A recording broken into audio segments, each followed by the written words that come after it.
The truth about addiction is that addiction is really only the symptom of the problem.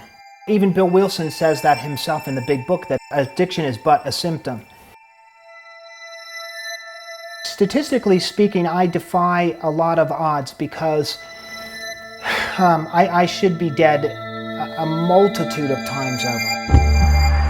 And as a matter of fact, I was dead clinically 2 times in my life. His heart stopped twice, 2 different times. And they told him that, if he didn't get it together, he wasn't going to live. His body couldn't stand anymore.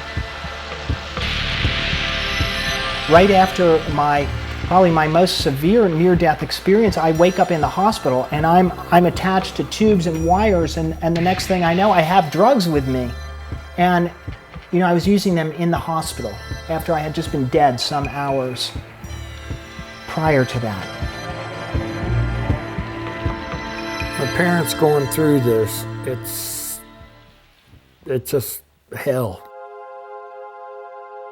I began this journey when I was 12 years old, and before too long I was smoking marijuana probably 5 times a day. By the time I got into my early 20s, I wound up drinking up to a half a gallon of alcohol every single day. Waking up in places that I didn't remember, not knowing what happened the night before. I went to treatment for that.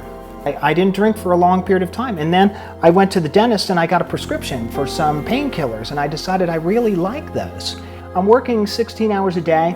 I'm taking these painkillers. I'm taking between 80 and 100 of these things every single day. The people around you are wondering what to do, and that turned out to be a complete disaster. He never missed a day at work. If he talks about it now, he will say to you, "You don't know how hard it was for me to go to work every day and function, how painful it was." And I never, I just never realized. I didn't realize what kind of trouble I was digging myself into. So I went to detox for that and found out that taking a painkiller is the same thing as taking heroin. And I realized that I had become addicted to heroin for the last X amount of years in my life, and I was taking some benzodiazepine in pretty good quantity to go to bed as well. Finally, I had some medical procedure that implanted something into my body. I was able to go through a detox that took me probably 6 months before I even felt remotely okay. Hadn't slept, in bed sweating at night profusely for months on end. Finally, I get a glimmer of feeling better. And you would think that the average person now would take that as a life lesson. And meanwhile, I was going to AA through this whole process. I was busy at work. I was doing a lot of different things for my recovery. And the next thing I know, I'm right back at it again. And this time, since I couldn't get the pills, I actually did, in fact, go out and get heroin. And that turned out to be quite a nightmare. The places that you have to go, the people that you have to come in contact with for that. After my last heroin detox, the pain, I had another medical procedure done, and the pain and suffering there was so bad that I couldn't stand it, and I had to do something to alter my state. So I went out. The only thing I could do then was get some crack cocaine. And I remember my best friend at the time, when I told him I was doing this, he asked me, and he said, "Isn't that the most addictive drug on the planet?" And I said, "Yeah, but I'm in pretty bad shape." So the next thing I know, now I'm addicted to that. During this whole time, I went to treatment a multitude of times. My parents and my family, they weren't quite sure what to do. We tried virtually everything that there was, and I was desperate for a solution.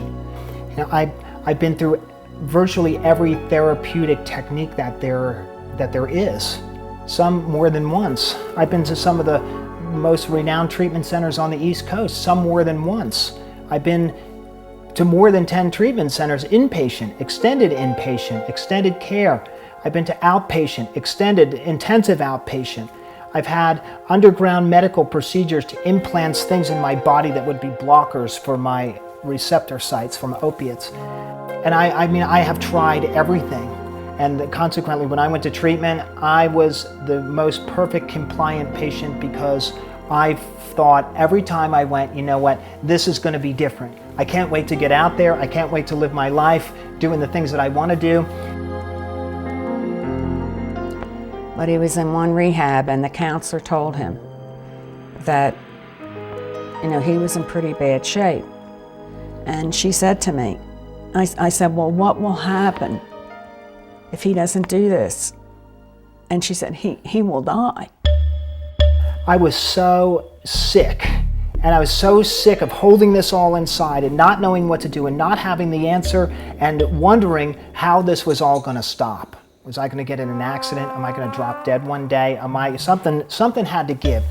One day I woke up and I realized that all of my treatment experiences, there was nothing happening here. There was no core shift. There was no difference in my body. So consequently, I must be missing something. I'm working on all of these symptoms. I'm working on my addictions. I know what my triggers are. I know all the things that I should be doing, and I always walked out of the door doing them.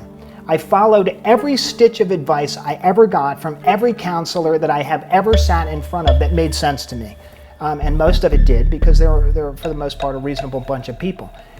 And I did that every treatment experience I had, time in and time out, and I would leave there and wind up intoxicated again. Wind up right back where I started, only worse this time because of the discouragement. It's very discouraging to have that situation again. It's very discouraging to walk into a treatment center the first time, let alone each subsequent time thereafter. So it becomes highly demoralizing. And then I realized that I am managing my symptoms, that I am caught up in the story about being an addict. My whole life was centered around that. When I was using, it was the purchase, acquisition, using, covering up. When I was in treatment, it was the recovery from. When I was out of treatment, it still remained the recovery from. It turned out to be a center focal piece in my life.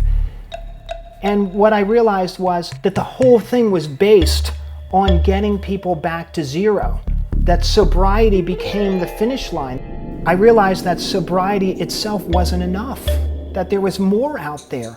I wanted to be not in recovery for the rest of my life. I wanted to be recovered. I wanted to connect to more. I wanted more in my life. I wanted deeper connection. I wanted more meaning. I wanted more passion about something. I wanted purpose in my life. I wanted to know who I was and what I was doing here. So the truth about addiction is that in order to treat addiction, we really have to treat all of these underlying issues that go with addiction.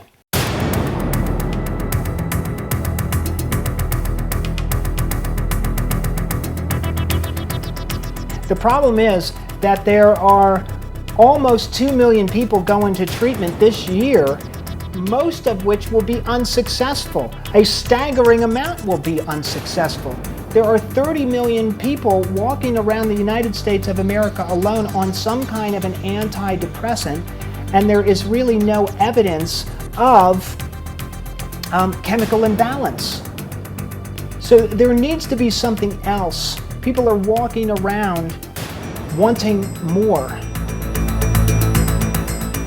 The truth about AA is, and even their own statistics point to the fact that they have a 95% of the people are not there 1 year later. So that means that they have a 5% rate of retention.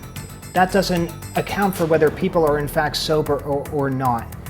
Sure, AA is great for the people that actually can connect to it and go there, and that winds up being enough for them. The fact that 95 to 97% of the treatment centers that are out there are based on the 12 steps, and the statistics point to that model being now incomplete. Statistics are pointing to the fact that there needs to be more. There needs to take it to another level.